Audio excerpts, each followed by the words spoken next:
¿Qué pasó con Felipe Cuevas? ¿No era panelista acá? ¿Qué pasó? Sí, po. ¿Y? Pero que viene en la tarde. O sea, yo sabía que se había cambiado horario y venía en la tarde al programa de Nico Copano. Ahí está. Po. No, es que estoy leyendo una entrevista al The Clinic. Sí, ¿la leíste? No la leí. No la leíste? No. No, pero tuviste son esas entrevistas que hace The Clinic bien especiales, sí, donde logra sacar ciertas declaraciones de sus entrevistados que se terminan casi convirtiendo en trending topic. Comillas. Por ahí va, ¿no? El Estado debe promover y potenciar la perpetuidad de la especie. Sí. Voy a ver. Perdona, eso tiene que ver con el aborto, ¿no? No lo sé, pues no lo he leído todavía, pero me llamó la atención el... Aunque no tenga que ver, igual llama la atención. El Estado debe promover y potenciar la perpetuidad de la especie. Oye, hay un accidente más o menos en Kennedy con Padre Hurtado, a esta hora, para que la gente que nos viene escuchando tenga cuidado. Hay un auto dado vuelta ahí en la esquina. Sí, estamos viendo aquí proyectado en el muro del estudio, proyectado una cámara de la Unidad Operativa de Control de Tránsito. Eso es frente al mall grande que hay ahí. ¿Un auto qué? Que tiene nombre comuna. Ah, es un auto, sí, no lo alcanzaba a ver tan claro. Un auto que está totalmente volcado, que chocó con otro. Sí. Se manejen con cuidado para perpetuar la... especie. Siguiendo, dices tú, lo de Felipe Cuevas. Sigues en combinación clave, son las 10:39. Vamos a conversar en estos momentos con un hombre que ha sido como el centro de alguna manera de la polémica a propósito de su nombramiento. Le vamos a preguntar eso de entradita. Estamos en la línea con el exministro de Educación, es parte del PPD, me refiero a Sergio Vitar, que hoy día es parte de este comité, yo decía asesor, pero es Comisión consultivo, Consultiva de Educación. A propósito de la educación, específicamente en educación superior. Sergio, ¿cómo está? Muchas gracias por recibirnos. Hola Beatriz, quiero saludar también a Álvaro. Hola, buenos días. Buenos días, Francisco. Buen día, don Sergio. Así estamos los tres por acá. Sergio, ¿cómo asume estas críticas que se han despertado, sobre todo viniendo de los estudiantes, también de los profesores, a propósito de su nombramiento en este consejo consultivo? Bueno, la de los estudiantes las tomo en serio y quisiera aclarar, primero, cómo se hizo lo que se hizo en el gobierno del presidente Lagos y los avances que tuvimos en materia de calidad y de igualdad, y señalar que muchas de las declaraciones que hacen algunos dirigentes no tienen base en la realidad ni tienen base en los números, pero las tomo con seriedad y escuchándolo. Y la del presidente del Colegio de Profesores más bien me sorprende porque es un acto de intolerancia respecto a la opinión de alguien que pertenece a la nueva mayoría, que no es propio de una persona que además es miembro de un partido de la nueva mayoría. Pero es intolerancia, creo yo, decir: mire, este señor no puede opinar, si esto es un consejo consultivo, es un consejo no resolutivo, es un consejo que presidirá la ministra, es un consejo en el cual no le pagan nada a nadie, ni yo tengo ningún cargo. Entonces yo lo siento como una restricción a mi libertad de expresión y eso lo considero una actitud no democrática. Pero hechas esas dos observaciones, creo que lo importante es concentrarse en lo que hay que hacer a futuro, cómo mejoramos las condiciones para que se hagan bien las reformas de educación superior que son fundamentales para el futuro del país.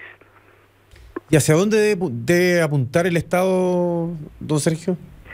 Mi opinión es que, primero, este consejo puede ayudar al gobierno a tomar sus decisiones, contando además, ojalá, así lo voy a plantear, con audiencias más abiertas, de manera que nadie se sienta excluido a priori, ni este grupo de 5 o 8 personas, que yo las aprecio a todas, son gente muy bien preparada, se centre en sí mismo, sino que escuche más. Yo creo que sería bueno, depende de los tiempos que nos pida la ministra, hacer audiencias abiertas. Lo segundo, creo que es bueno en estos consejos no afirmar un consenso sobre una sola posición, sino también abrirse y eventualmente mostrar opciones, 2, A y B, y de ese modo también dar garantías a todos y especialmente a los estudiantes que han estado expresando una inquietud de que su voz también sea recogida en la forma de que estructurarse esto hacia adelante.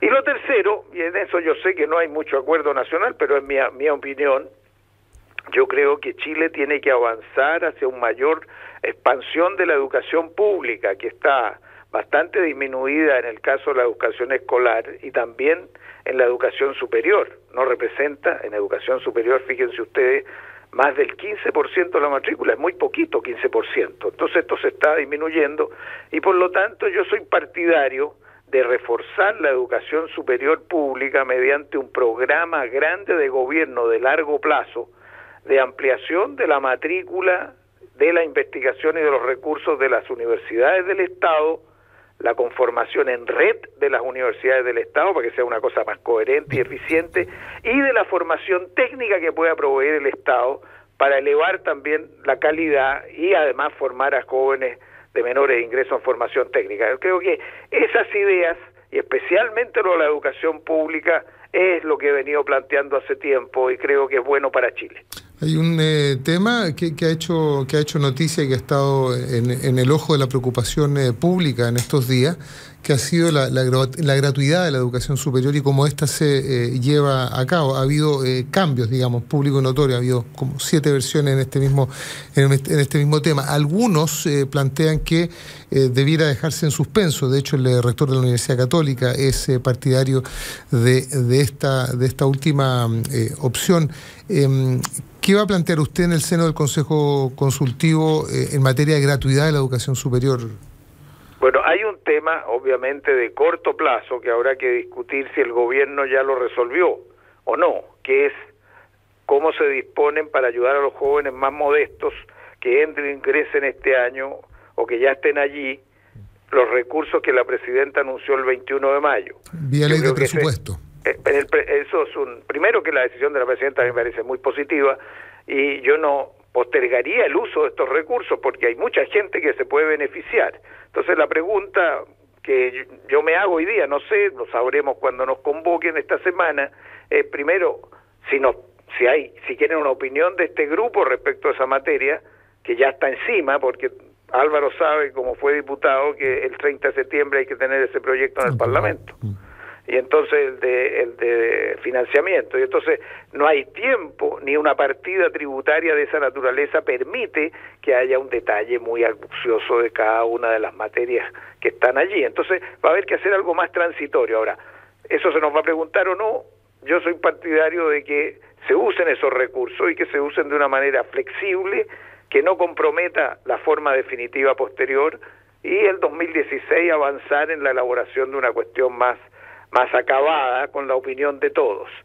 Ahora, en lo acabado hay que entender que no es solo un tema de gratuidad. Acá tenemos el tema del término del lucro de los centros de formación técnica e institutos profesionales, está el tema de la ley de acreditación, está el tema de la creación de la superintendencia, hay todo un debate sobre la fijación de los aranceles de referencia, el financiamiento de la investigación científica y tecnológica, hay un conjunto de materias complejas, esto no es solo la gratuidad.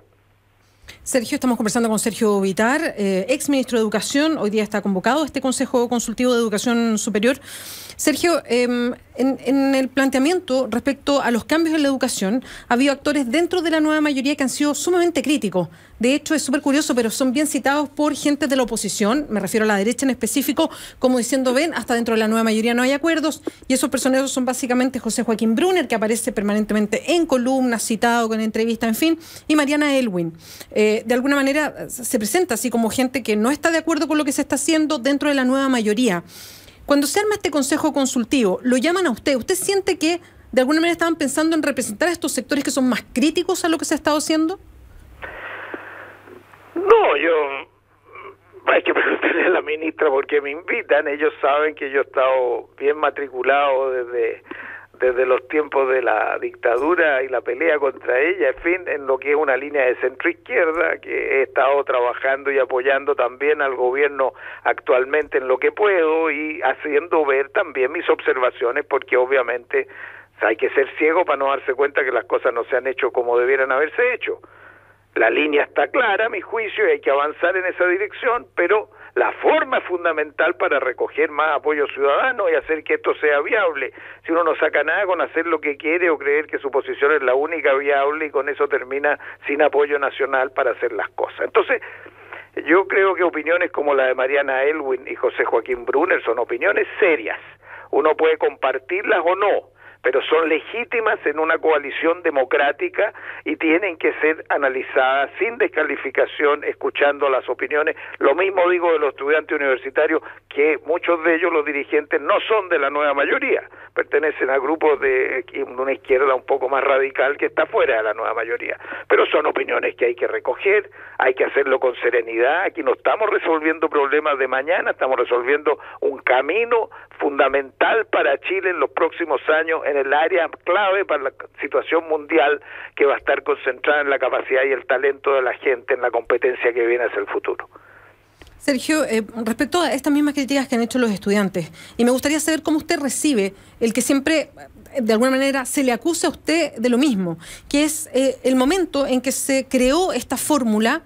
Y me acuerdo en ese momento cómo lo presentaron, específicamente desde el gobierno de Ricardo Lagos, esta fórmula del crédito con aval del Estado como una forma de abrir la universidad a una serie de jóvenes que por sus familias no podían pagar directamente, no tenían acceso muchas veces a becas que eran menos de las que existen hoy día, entonces podían quedar fuera. Entonces una forma era que pudieran acceder a estos créditos, que podían entregar los bancos y con este aval del Estado, en fin.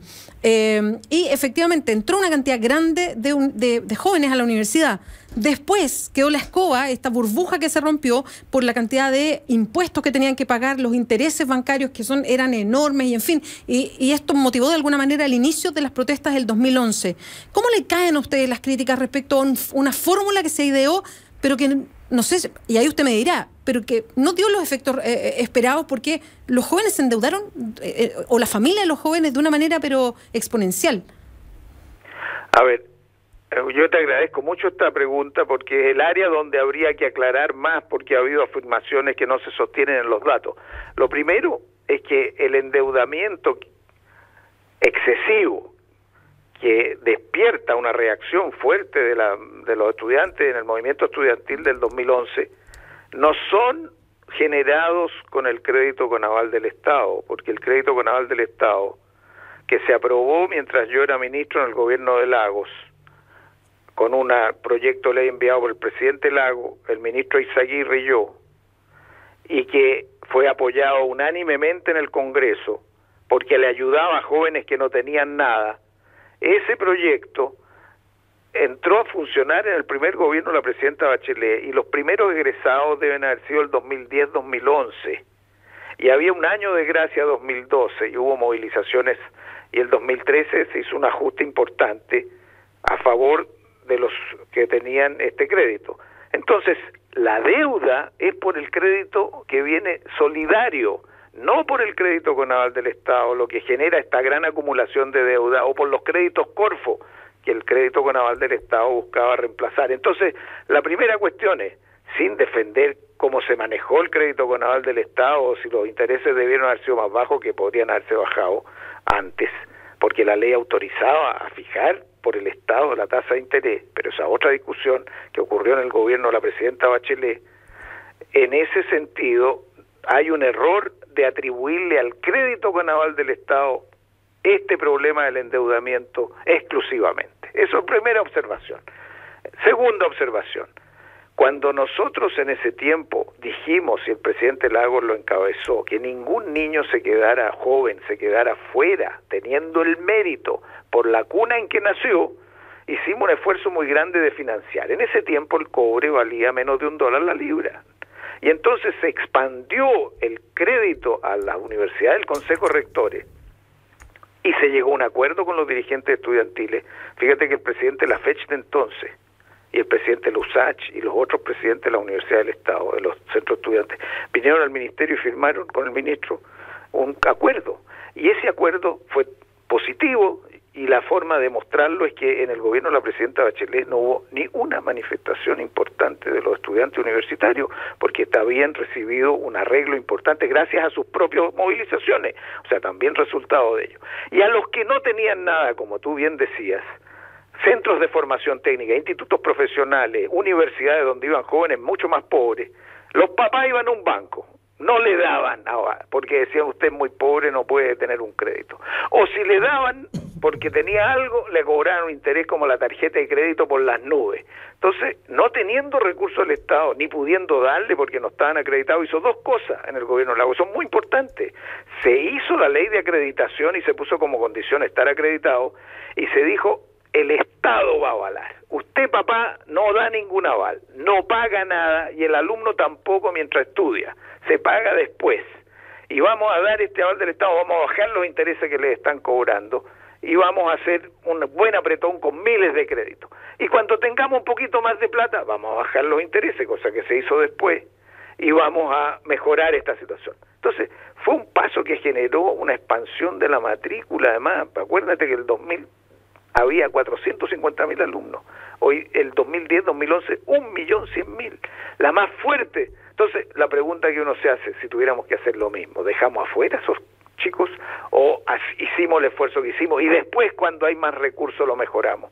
Esto tiene que entenderse como un paso progresivo. Entonces, eso yo lo que he tratado de explicarle a los jóvenes, sin desconocer que puede haber críticas que son válidas, pero cuando se aplicó la ley en el gobierno de Bachelet, yo no era ministro, y en el gobierno de Piñera, ¿qué pasó en el gobierno de Bachelet? ¿Se pudo haber hecho más? Sí, pero hay que olvidarse de que hubo una crisis financiera brutal en el año 2008, y vino un terremoto en el 2010, y entonces los recursos había que también usarlo en otras cosas. El 2013, mayores precios del cobre, se pudo arreglar, y yo creo que el gobierno de Piñera también dio un paso que no se puede desconocer, de fundir los dos sistemas. Y ahora vamos a la gratuidad.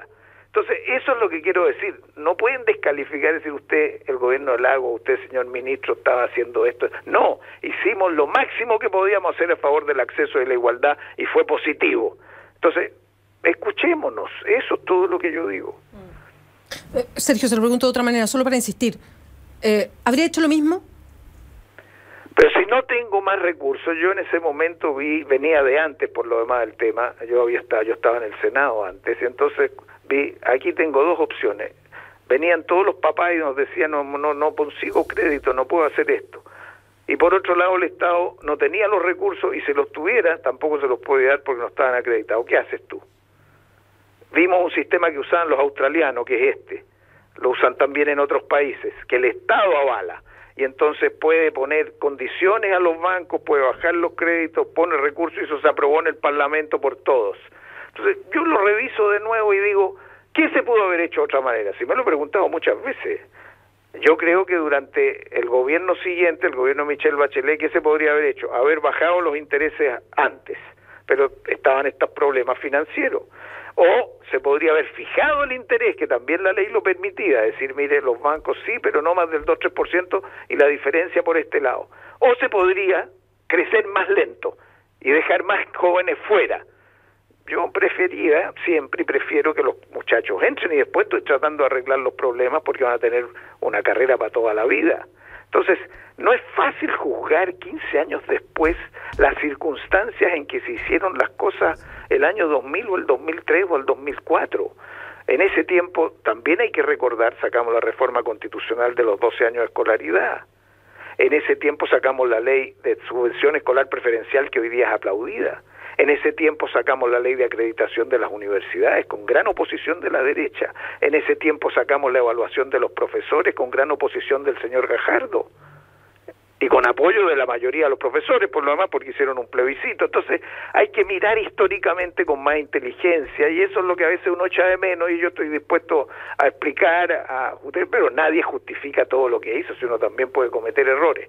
Pero dicho eso, lo importante es lo que viene, y lo que viene hay que reconocer la opinión de los estudiantes. Yo la voy a tomar, siempre la he tomado muy en cuenta, y quiero empujarlo a una expansión de la educación pública a través de un plan estatal fuerte para las universidades estatales. Ojalá saliera. Sergio, ¿no es un error haber permitido el ingreso masivo de estudiantes a la universidad en términos de que el mercado no da nomás? A ver, en cifras, nosotros estamos, si tú tomas 1.100.000, 1.200.000 ahora, incluyendo la formación técnica, lo primero que uno se tiene que preguntar es, ¿teníamos suficientes estudiantes en educación técnica? No tenían financiamiento. Después que se puso este financiamiento se amplió mucho. Y eso creo que es bueno, es mejor tener un estudiante con 4 años una carrera técnica o 3 y no quedarse con la formación técnico-profesional del colegio. Eso ha sido positivo.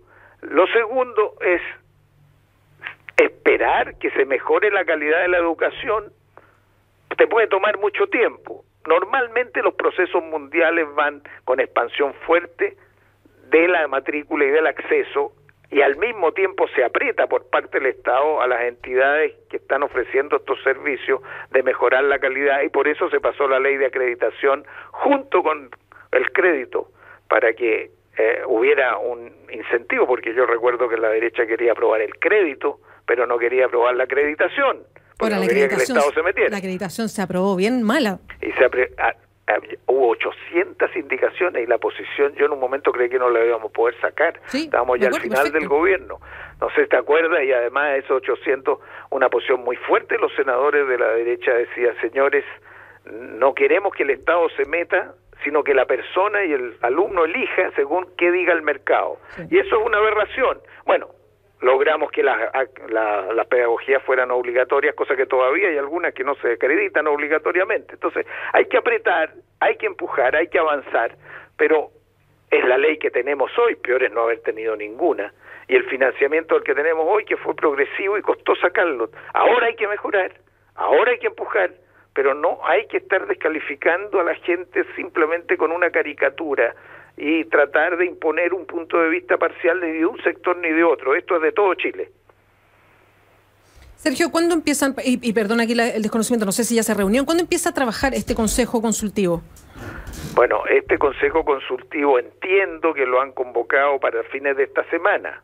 Ahora esperaré una citación formal.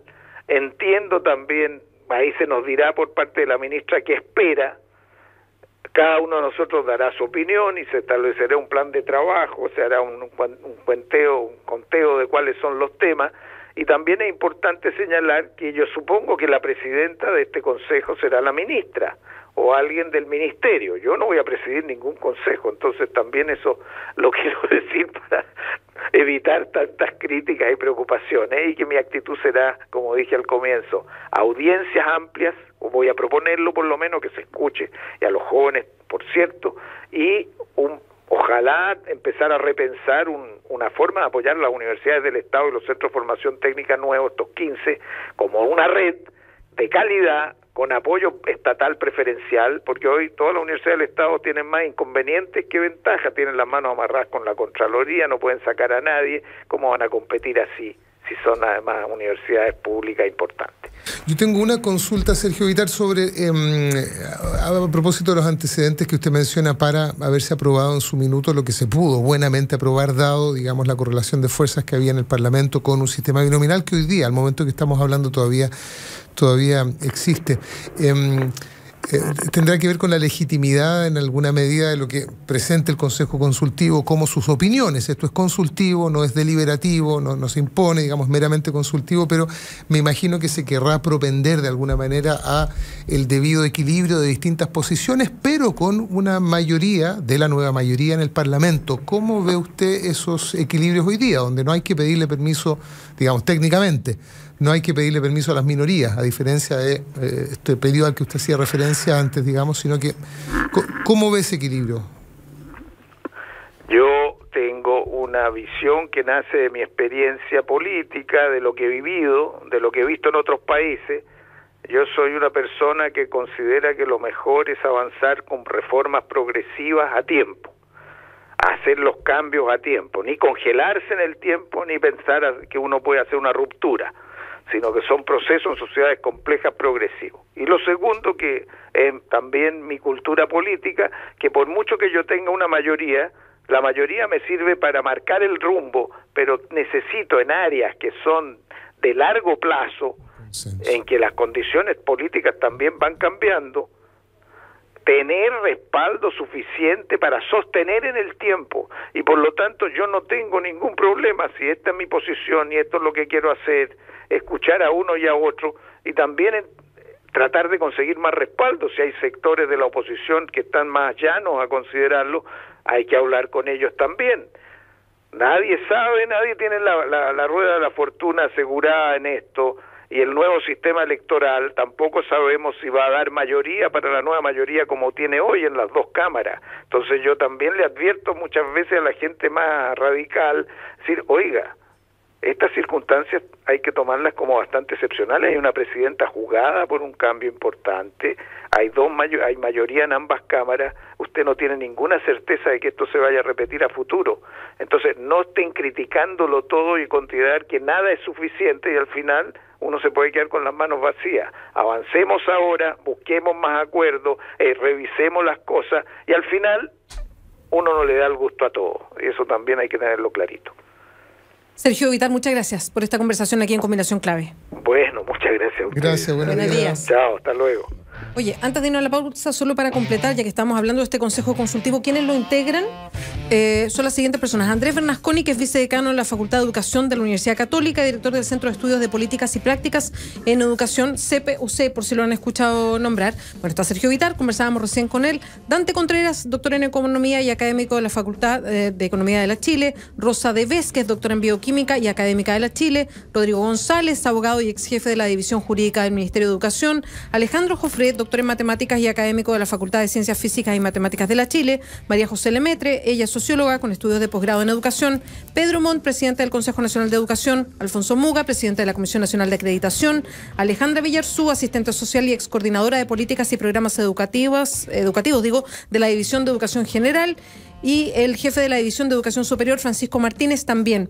La ministra del Piano además nombró a Fernanda Cri, que es doctora en Información de la Universidad de Montreal, quien ya forma parte de la División de Educación Superior como secretaria ejecutiva de la Reforma de Educación Superior y trabajaba directamente con su gabinete.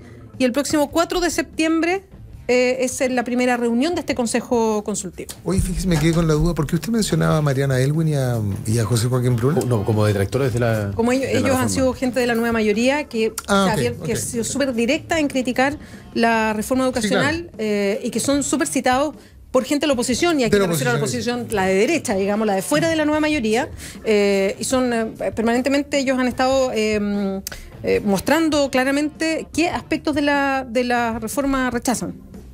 Por eso los mencioné, preguntándole a ese probablemente van a ser citados si igual si él se sentía que representaba como ese sector disidente de la reforma. 11:04. Oye, a la vuelta les tengo una noticia del fútbol, que en Valparaíso no les va a caer nada de bien. ¿Puede adelantar algo? No. No, nada. No, porque nos vamos a la pausa. Jugador que puede ir a Italia. La sorpresa ahí no. A la vuelta. Realismo sin... No.